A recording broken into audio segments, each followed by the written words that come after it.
On y va avec les questions. Première question, complétez les phrases ci-dessous. Donc on est ici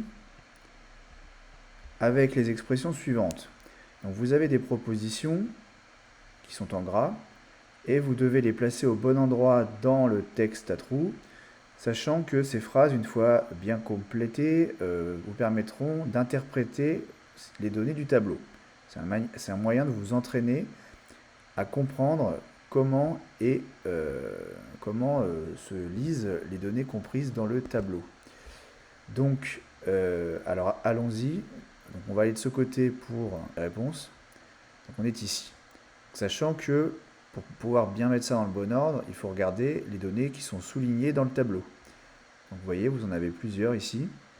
Donc 600, 900 ou 2150. Et d'ailleurs, vous, sur votre support, il y a une erreur. Vous avez 1250, c'est moi, j'ai inversé deux chiffres. Donc c'est 2150 à cet endroit-là. D'accord? Donc n'oubliez pas de rectifier. Alors on y va. Le coût total de production de l'entreprise Biolay est de 600 euros par mois lorsqu'elle ne produit rien.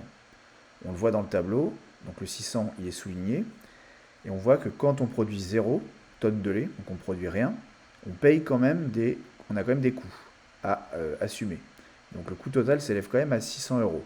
Donc ça veut dire que le coût total est bien de 600 euros quand on ne produit rien.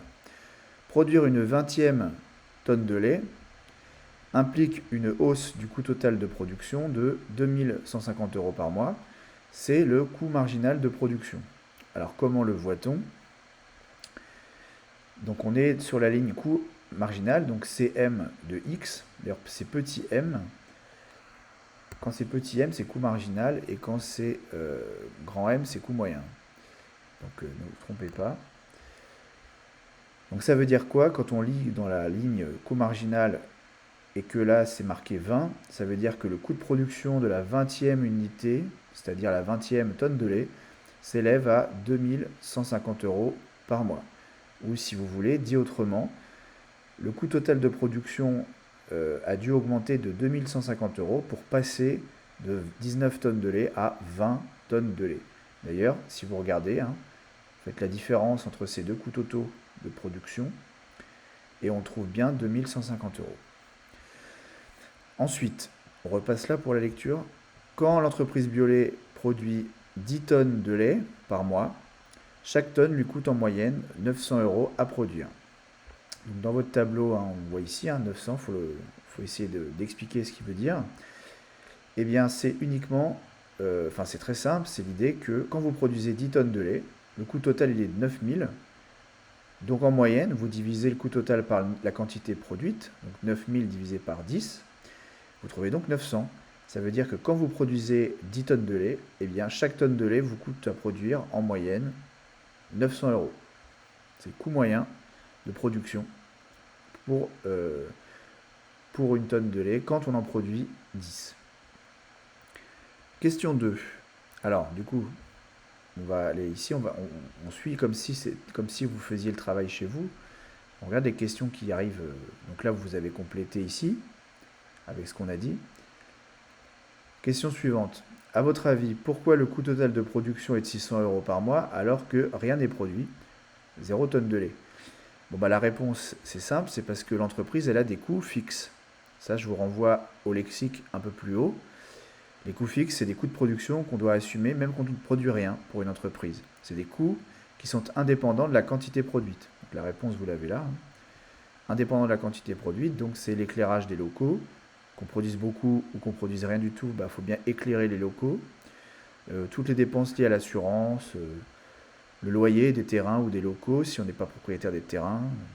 Toutes ces choses-là, c'est des dépenses mensuelles qui sont fixes, même si on ne produit rien.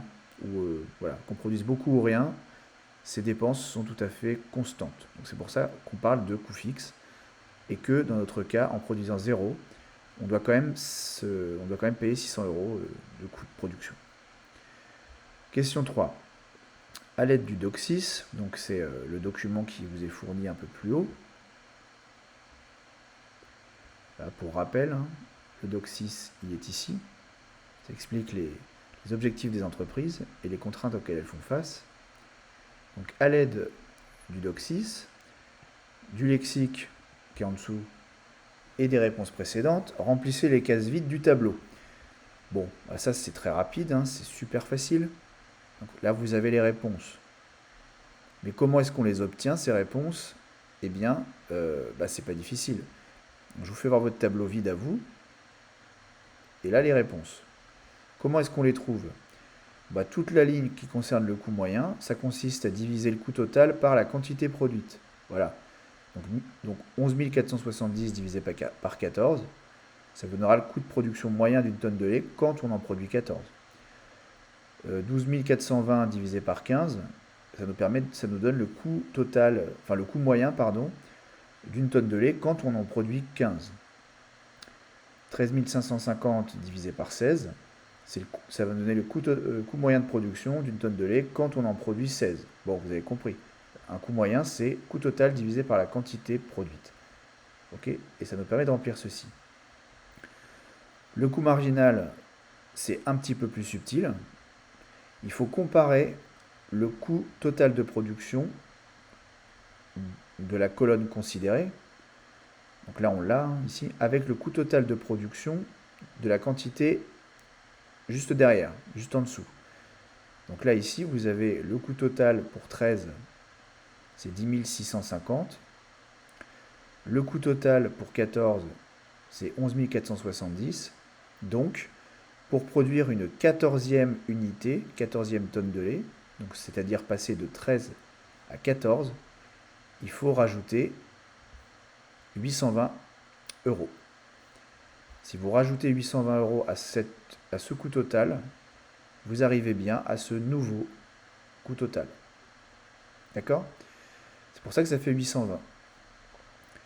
Pour connaître le coût marginal quand on est à 15, c'est-à-dire le coût de production de la 15e tonne de lait, il faut comparer le coût total de 14 au coût total de 15. Et la différence entre les deux, c'est bien le coût marginal. Donc ici, ça fait 950.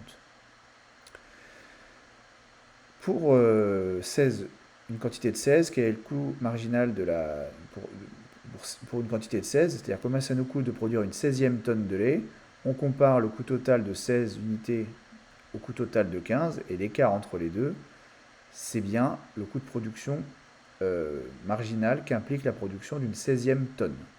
Ça nous fait 1130 euros. Il faut payer 1130 euros de plus pour produire cette 16e tonne. Bon, je pense que vous avez compris, on fait pareil pour chaque colonne. On compare le coût total de 17, coût total de 16, et l'écart, c'est le coût marginal.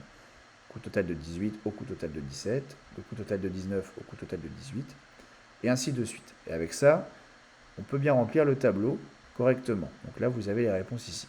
Alors ne les recopiez pas bêtement, essayez de comprendre comment est-ce qu'on y arrive, sinon ça n'a pas beaucoup d'intérêt, évidemment.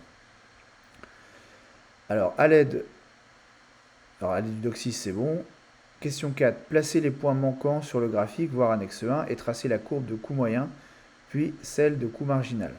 Bon, alors je vais vous montrer le graphique, comment il évolue, avec un PowerPoint, mais encore une fois, pour ne pas faire des vidéos trop longues, je vais couper maintenant, et je reprends dans un instant donc pour voir la correction de la question 4. A tout de suite.